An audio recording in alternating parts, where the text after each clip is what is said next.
Bonjour à tous et bienvenue à votre émission de santé sur Business 24. Mon équipe et moi vous souhaitons une très bonne et heureuse année 2019. Tous nos vœux de succès et de longévité dans vos activités, dans vos affaires et dans vos familles.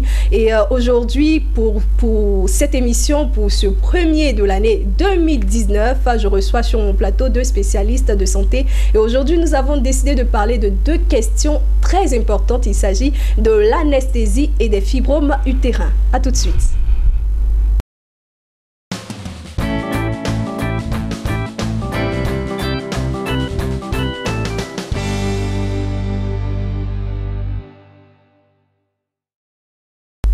C'est un mal qui touche à peu près 20% des femmes. On commence à le croiser de plus en plus.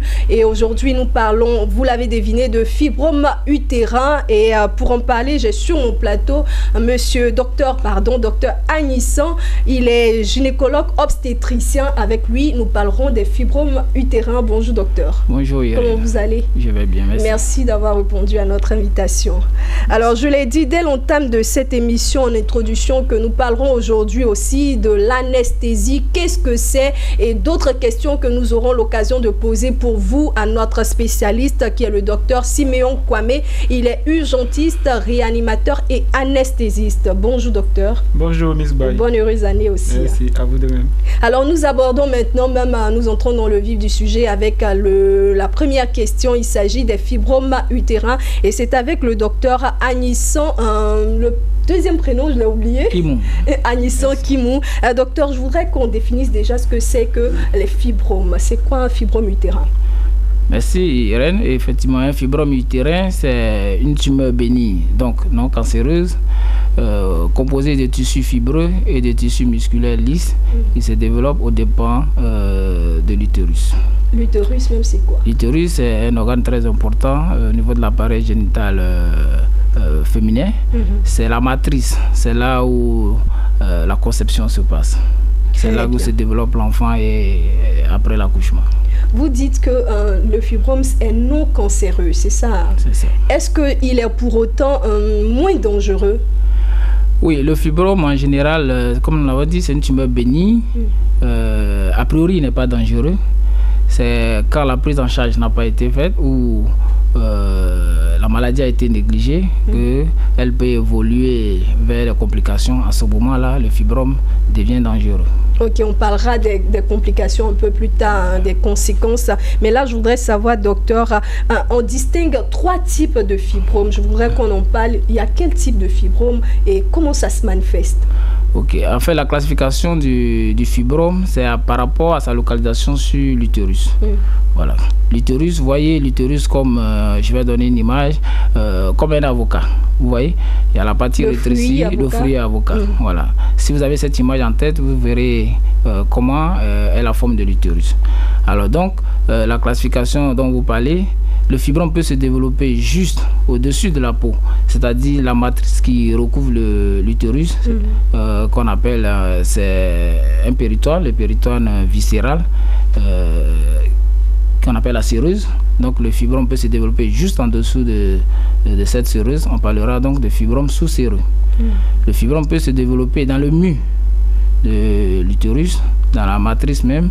On parlera de fibrome intramural ou de fibrome interstitiel. Et le fibrome peut se développer également dans la cavité utérine, juste en dessous de la muqueuse. On parlera de fibrome sous-muqueux. Ça, c'est la localisation par rapport à la paroi. Ça donne cette classification. Mais également, comme je vous ai donné l'image de l'utérus, le fibrome peut se développer sur le corps de l'utérus. Donc, on parlera de fibrome corporel.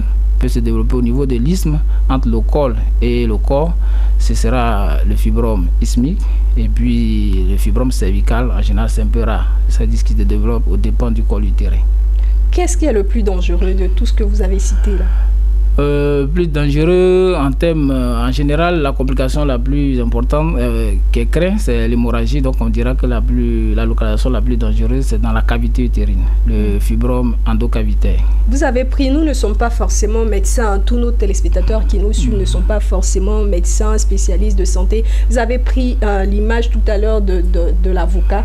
Quand vous dites que le plus dangereux, c'est celui qui se situe dans la cavité utérine. Où se situe, vous voyez où se situe le noyau de l'avocat? Oui. Voilà, quand vous enlevez le noyau, il y a juste une couverture qui est là. Juste en dessous de cette couverture-là, c'est là que se développe le fibrome sous-muqueux. Et il va déformer la cavité utérine. Alors que la femme, quand elle doit avoir ses règles, c'est de là que provient le sang. Donc, compte tenu de la présence de cette masse-là qui ne devait pas être là, la femme va saigner abondamment. Voilà, puisque l'utérus n'arrive pas à se fermer après les règles. On parle souvent aussi de la taille des fibromes. Est-ce qu'on peut un peu en parler? Oui, effectivement, la taille est ainsi importante, mais en matière de fibromes, c'est les manifestations cliniques qui font que le fibrome est pris en charge ou pas. Mais la taille, en général, n'est pas le facteur le plus dangereux. Ça dépend de la localisation. Un fibrome, comme je l'ai dit, sous-séreux, se développe et qui grossit vers la cavité abdominale. Donc laisse l'utérus, mais grossit pour venir à l'extérieur. En général, ces fibromes ne se manifestent pas très rapidement. Très bien. Alors, chers téléspectateurs, pour tous ceux qui viennent de nous prendre en marche, vous êtes bien sur Business 24 Africa et vous suivez Business Matin Santé. Aujourd'hui, je reçois sur mon plateau 2 spécialistes, le docteur Kimou Agnissan, il est gynécologue obstétricien. Avec lui, nous parlons des fibromes utérins. Et mon second invité après le docteur Kimou est le docteur Siméon Kwame. Il est urgentiste, réanimateur et anesthésiste. Avec lui, nous parlerons aujourd'hui de l'anesthésie, une de ses spécialités. Docteur Kimou, je voudrais qu'on poursuive maintenant pour parler un peu des causes des fibromes utérins. Est-ce qu'il y a plusieurs causes ou bien une seule cause? Alors, c'est une très belle question parce que ça revient à la consultation. Quand vous recevez une dame, quand vous lui dites qu'elle a un fibrome, sa première question, pourquoi j'ai le fibrome? Oui. Et nous nous confrontons à cette difficulté parce que le fibrome, aujourd'hui, beaucoup de recherches ont été faites, les recherches se poursuivent. On n'a pas déterminé des causes directes de l'apparition du fibrome, mais on a des facteurs favorisants. On pense qu'il y a certains facteurs qui prédisposent à l'apparition du fibrome. Ce qu'on sait, c'est que le fibrome est fréquent dans la race noire par rapport à la race blanche. Est-ce qu'on peut expliquer ça? Ou bien on le sait simplement, on a fait un constat, mais on sait voilà, pas sur les échantillons, enfin, je veux dire, par rapport à la fréquence, ce qu'on sait, c'est qu'on retrouve ça plus chez les personnes de race noire, chez les femmes de race noire que les femmes de race blanche. Il y a un facteur aussi génétique qui fait dire également que dans une famille, quand la maman fait un fibrome, en général, elle aura une fille qui aura fait un fibrome et la sœur de cette fille ou bien les sœurs de cette fille feront un fibrome. Donc, il y a un facteur héréditaire génétique également. Et donc, les gens pensent qu'il y a un gène. Bon, ça, on ne va pas rentrer dans les détails qui est responsable. Mais les recherches continuent de se poursuivre. Ça, c'est pas encore prouvé. C'est pas encore prouvé, mais vous savez, en médecine, tant que c'est pas une cause directe, on dit que c'est un facteur favorisant. Voilà. Donc, on ne peut pas dire que le fibrome est dû à notre alimentation, à notre manière de vivre. Non. Il y a deux cas. C'est dû à la race noire. Ça s'attaque plutôt aux femmes noires. Et puis, le facteur héréditaire. Oui, il y a un facteur hormonal également. Il y a certaines femmes qui produisent plus d'hormones. Il y a une hormone produite par les ovaires qui rend le terrain de la femme favorable à l'apparition du fibrome. Est-ce qu'on peut parler maintenant des signes des fibromes? Voilà. Alors, le fibrome, comme nous l'avons dit, c'est une tumeur bénigne. En général, il est asymptomatique, c'est-à-dire il n'y a pas de signes particuliers, la plupart des cas. Et ces fibromes-là seront découverts au cours d'une consultation de gynéco ou bien d'un médecin généraliste qui va constater que la dame qui est venue pour autre chose a une masse au niveau du pelvis, c'est-à-dire du bas-ventre. Et après une échographie, on constatera que c'est un fibrome. Donc là, le plus souvent, ils sont asymptomatiques. Par contre, le fibrome peut se manifester.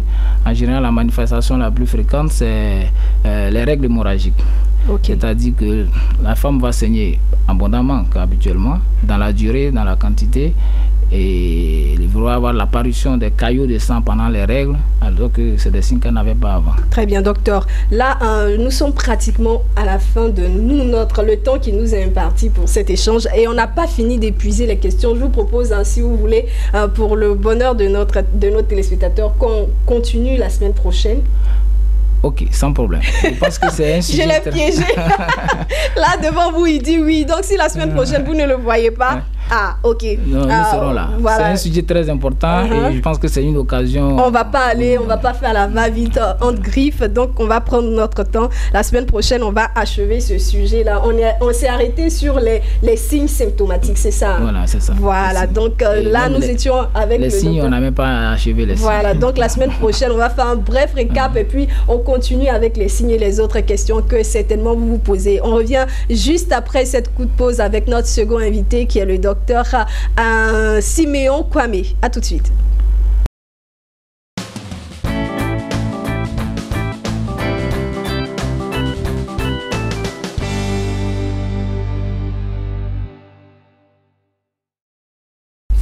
De retour sur le plateau de Business Matin Santé, j'ai sur mon plateau 2 spécialistes de santé. Je recevais en premier lieu en discussion le docteur Agnissan Kimou, ou bien Kimou Agnissan. Il est gynécologue obstétricien. Avec lui, nous avons parlé des fibromes utérins. Notre second consultant est le docteur Siméon Kwame. Il est urgentiste, réanimateur et anesthésiste. Aujourd'hui, avec lui, nous parlerons d'une de ses spécialités, l'anesthésie. Qu'est-ce que c'est, docteur? Vous êtes anesthésiste, c'est quoi déjà votre fonction? Merci Miss Bailly pour cette lucane que vous m'offrez pour parler de ma spécialité que j'aime beaucoup. L'anesthésie, le terme anesthésie peut se décomposer en 2 mots. Un qui veut dire absence ou privation, esthésie qui fait appel à la sensibilité. Donc de façon étymologiquement, nous pouvons dire que l'anesthésie, c'est une absence de sensation. Donc c'est une technique utilisée pour réaliser de façon indolore des actes chirurgicaux et ou médicaux. Donc quand on dit indolore, ça veut dire sans douleur. Sans douleur, exactement. Voilà, très bien. Et je voudrais savoir, docteur, il existe combien de types d'anesthésie? Il existe 3 grands types d'anesthésie. Il y a l'anesthésie générale. De façon terre à terre, l'anesthésie générale, c'est endormir tout le corps. Même si on doit vous opérer du doigt, on peut endormir tout le corps. Et pourquoi? Ça dépend. Les techniques les indications dépendent souvent du patient, de la pathologie et d'autres choses. Ok, donc voilà. L'anesthésie générale, c'est tout le corps. Même si on doit opérer le doigt, c'est tout le corps qu'on endort. L'anesthésie générale, c'est ça. C'est une suspension réversible et temporaire de la sensibilité douloureuse et de la conscience. Très bien, docteur. C'est vrai que nos téléspectateurs sont assez intellectuels, mais il y a des thèmes qu'on va expliquer. Voilà. Quand vous dites réversible, je sais ce que ça veut dire, mais bon, simplifié. D'accord. Donc, comme tout à l'heure, j'ai eu à le dire, l'anesthésie générale, l'objectif, c'est d'endormir le malade qui ne bouge pas, pour que le chirurgien puisse exercer son art sans souci. Donc quand je dis réversible, c'est-à-dire les médicaments que nous allons administrer pour maintenir ce patient dans le sommeil et sans douleur, ont une durée de vie. Et en fonction de la durée de l'intervention, nous pouvons faire administrer. Et puis, une fois que l'intervention est achevée, arrêter l'administration et permettre au malade de revenir à un état de conscience normal. Donc, c'est-à-dire, docteur, on va continuer avec les différents types d'anesthésie. Mais déjà, moi, j'ai une question là qui est dans mon esprit. Quand on fait une injection, parce que c'est une injection, une anesthésie à un patient qui doit suivre, par exemple, une opération de 2 heures, et que pendant 2 heures, on est encore au bloc, et au-delà de 2 heures, on continue, l'anesthésie ne fait plus d'effet. Non, l'anesthésie générale peut être pratiquée pendant 2 jours. Je vous dis par exemple, il y a des interventions qui sont réalisées en 12 heures, il y a d'autres interventions réalisées à plus que cela. Une séparation de 6 mois, c'est une intervention qui peut aller au-delà de 24 heures. Donc l'anesthésie peut se poursuivre tant que l'intervention n'est pas achevée, surtout dans le cadre de l'anesthésie générale. Par contre, les 2 autres techniques, à savoir l'anesthésie loco-régionale et l'anesthésie locale, c'est pour des durées bien limitées. En fonction des produits que nous allons utiliser. Parce que les produits, les anesthésies locaux ont une durée déterminée. Et ça, quand on dit local, c'est-à-dire c'est la partie à opérer, c'est à elle qu'on injecte l'anesthésie. Exactement, Miss Baye. L'anesthésie locale va viser la zone qui est intéressée par la chirurgie. Et contrairement à l'anesthésie générale et à l'anesthésie loco-régionale, des non-médecins ou infirmiers anesthésistes peuvent pratiquer cette technique. La preuve, vous avez des dentistes qui vont vous arracher les dents ou vous faire des traitements des dents avec des anesthésistes locaux. Vous avez aussi dans nos blocs, bon pas dans nos blocs, dans nos structures hospitalières, lorsque vous venez aux urgences avec des blessures, les médecins ou infirmiers que vous allez trouver là-bas vont vous pratiquer une anesthésie locale et vous permettre de faire la suture de ces plaies. Donc ce que vous êtes en train de nous dire en nous définissant les différents types d'anesthésie, c'est que tout le monde n'est pas habilité à injecter un anesthésiant, c'est ça? Exactement. Voilà, ce sont les docteurs anesthésistes qui peuvent faire cela. Ce n'est pas seulement les médecins anesthésistes, c'est les médecins ou infirmiers anesthésistes. Les médecins sont souvent aidés d'infirmiers anesthésistes. Ok, voilà. Mais pour l'anesthésie locale et l'autre type loco-régional, ça peut être fait par tout le monde. Non. Bon, dans le corps médical, c'est-à-dire l'anesthésie locale peut être effectuée par tout médecin ou infirmier qui s'y connaît. Mais l'anesthésie loco-régionale et l'anesthésie générale sont pratiquées uniquement par les médecins et infirmiers anesthésistes. Très bien, ça c'est une très bonne précision à faire. C'est pas tout le monde qui pratique ce genre d'anesthésie. Docteur, on va poursuivre. Je rappelle que nous parlons avec le docteur Siméon Kwame de l'anesthésie. Quels sont, docteur, les plus utilisés dans ce cas-là et pourquoi? Les trois techniques sont les plus utilisées, mais ça dépend, comme j'ai eu à vous le dire tout à l'heure, ça dépend des indications. Donc, l'anesthésie générale peut être pratiquée pour toutes sortes d'interventions chirurgicales, alors que l'anesthésie loco-régionale et l'anesthésie locale sont en fonction des interventions. Un exemple bien précis, si je veux faire une intervention au niveau de la main, je peux pratiquer une anesthésie loco-régionale. Loco-régionale, c'est-à-dire, je vais bloquer les nerfs qui innervent une région pour permettre à la sensibilité douloureuse de disparaître et permettre au médecin chirurgien d'effectuer son acte chirurgical. Voilà. Et les produits que je vais utiliser, je peux utiliser des produits. Si le chirurgien me dit que c'est une intervention d'1 heure ou de 2 heures, je peux utiliser des produits anesthésiques locaux qui peuvent me permettre de faire cette intervention. Voilà. Donc tout dépend du type d'intervention et aussi de la volonté du patient. Il peut s'agir d'une césarienne qu'on peut réaliser en rachi-anesthésie, c'est une anesthésie loco-régionale, mais la patiente peut vous dire je veux dormir, je ne veux pas voir dedans. Donc si nous n'arrivons pas à la convaincre avec des arguments qu'elle veut dormir, nous allons pratiquer une anesthésie générale. Donc ça dépend des indications, mais ça dépend aussi de la volonté du patient qui doit subir l'intervention. Mais pourquoi un patient peut avoir peur de subir une anesthésie locale par rapport à une anesthésie générale? C'est la peur, c'est quoi? Et puis, pourquoi il a peur? Les patients très souvent nous disent « je ne veux pas voir dedans ». Ça, c'est le thème qui est récurrent. Tout simplement parce qu'ils ont des a priori de la chirurgie. Il faut savoir que l'anesthésie s'est beaucoup améliorée. Dans les années 80, une anesthésie générale, le patient pouvait prendre 1 jour pour se réveiller. Donc quand vous avez grandi avec des images de ce genre, vous avez forcément des a priori concernant l'anesthésie. Et quand vous rentrez dans une salle, vous voyez des bonhommes habillés en vert ou en bleu, qui sont masqués avec des instruments qui font peur. Au bloc de traumato, nous avons des scies. Donc ça peut effrayer le patient. Donc bien avant de choisir la technique, nous prenons soin de lui expliquer et de lui dire ce qu'il va retrouver au bloc. Et la preuve, c'est qu'il y a beaucoup qui acceptent parce que nous, les anesthésistes, nous sommes à côté d'eux et nous discutons. Et dans la discussion, ils ne se rendent pas compte que l'intervention est en train de se faire. Et c'est à la fin, lorsque nous leur disons que l'intervention est finie, ils sont étonnés. Ah, c'est déjà fini, mais je n'ai rien senti. Et pour les taquiner, on leur dit, mais vous avez eu peur pour rien. Donc, docteur, ce que vous êtes en train de nous dire implicitement, c'est qu'il n'y a pas de risque à subir une anesthésie. Le risque zéro n'existe pas. Mais avec ce que nous avons maintenant, nous pouvons dire que l'anesthésie programmée peut se faire sans grand risque. Mais je vous dis que le risque zéro n'existe pas. C'est pour cela que nous prenons le temps de faire une consultation pré-anesthésique pour évaluer les risques et puis choisir ensemble la technique d'anesthésie avec nos amis les chirurgiens pour pouvoir pratiquer cette anesthésie avec le minimum de risque possible. Très bien, docteur. vos propos, vous nous avez dit ici qu'on ne ressent pas de douleur lorsqu'on est anesthésié. Comment expliquer dans ce cas-là que certaines personnes ressentent des douleurs? Parce qu'il y a des témoignages de certaines personnes qui ressentent des douleurs. D'accord. Donc, nous allons partir sur la base de l'anesthésie générale et de l'anesthésie locale ou loco-régionale. Okay. Pour faire l'anesthésie générale, nous avons besoin de 3 grands groupes de médicaments. Il y a les narcotiques ou hypnotiques, c'est des médicaments qui vont vous faire dormir. Mais vous pouvez être endormi et avoir mal. La preuve, quand vous dormez, si quelqu'un vous gifle, vous vous réveillez. Donc, dormir ne veut pas dire ne pas avoir mal. Le deuxième groupe de médicaments, c'est les analgésiques. C'est des médicaments qui vont supprimer, qui vont diminuer, voire supprimer la douleur. Et le troisième groupe de médicaments, c'est les curare. Des médicaments qui vont entraîner un relâchement musculaire, une paralysie de tous les muscles striés. Okay. Donc, un malade qui est sous l'effet des curares, il est paralysé, il ne peut pas bouger.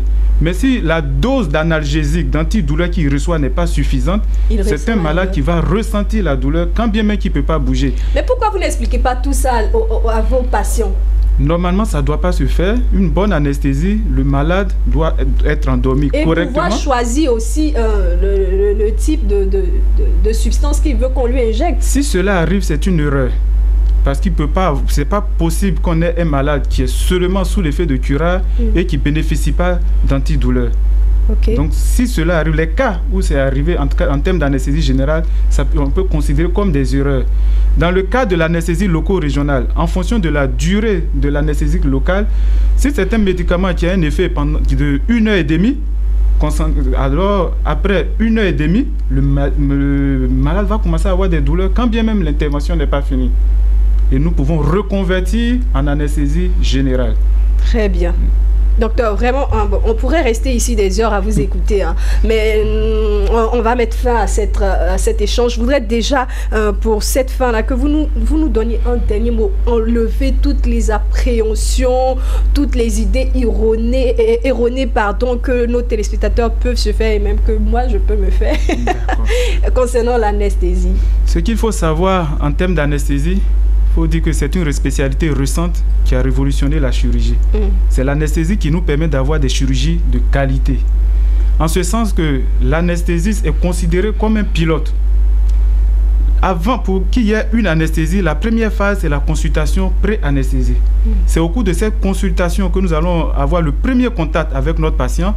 Nous allons l'examiner de façon physique, chercher à connaître ses antécédents, regarder les examens biologiques et radiologiques qui ont été demandés et avec son consentement et avec les risques qu'on aura vus, lui proposer les techniques qu'il peut lui-même choisir. Ça, c'est la phase préopératoire. À la phase opératoire, il y a encore 3 niveaux. Il y a la phase d'induction. L'induction, c'est comme l'avion qui décolle. À cette phase, nous allons administrer des médicaments. Si c'est dans le cas d'une anesthésie générale pour endormir le malade, s'assurer qu'il n'a pas mal, s'assurer qu'il ne va pas bouger. Et après la phase d'induction, c'est la phase d'entretien. Le malade dort, il n'a pas de soucis, il est monitoré. Nous avons des appareils qui nous permettent de voir, de suivre le malade, sa fréquence cardiaque, sa saturation en oxygène, sa quantité de CO2. Donc nous avons des équipements qui nous permettent de savoir s'il y a une complication qui peut survenir et d'anticiper sur cette complication. Ce que vous êtes en train de nous dire, docteur, on est pratiquement là, vraiment vers la fin, qu'il n'y a pas de problème, il n'y a pas d'inquiétude à avoir lorsqu'on doit subir une anesthésie, c'est ça. Quelle que soit l'anesthésie, les médecins ont su évaluer les pour et les contre et il n'y a pas de problème. Il n'y a pas de problème. C'est une avancée médicale très très louable, c'est ça. Merci. Je recommande à mes patients, à tous les malades, ceux qui doivent bénéficier d'une intervention chirurgicale, c'est de prendre le temps de discuter avec leur anesthésiste pour poser toutes les questions, tout ce qui peut vous venir en tête, qui peut être source de frayeur. Vous pouvez poser ces questions à votre anesthésiste qui prendra soin de vous donner les réponses. Ainsi, quand vous rentrerez au bloc, vous serez sans souci. Bon, merci. Disons un peu de frayeur. Voilà. Je dis merci à nos 2 consultants d'aujourd'hui, le docteur Siméon Kwame qui est un urgentiste, réanimateur et anesthésiste. Aujourd'hui, nous avons parlé avec lui de l'anesthésie. J'espère que vous avez pu avoir les réponses à vos questions. Notre premier consultant est docteur Kimou Agnisson. Avec lui, nous avons parlé des fibromes utérins. Il est gynécologue obstétricien. Nous achèverons même ce thème la semaine prochaine. Je vous dis merci de nous avoir suivis. Cette émission a été réalisée par Aimé Baudier, qui a été accompagné par Chef Lignon, nous l'appelons ici Chef Lignon, et par Marius Seri. Merci de nous avoir suivis. À la semaine prochaine.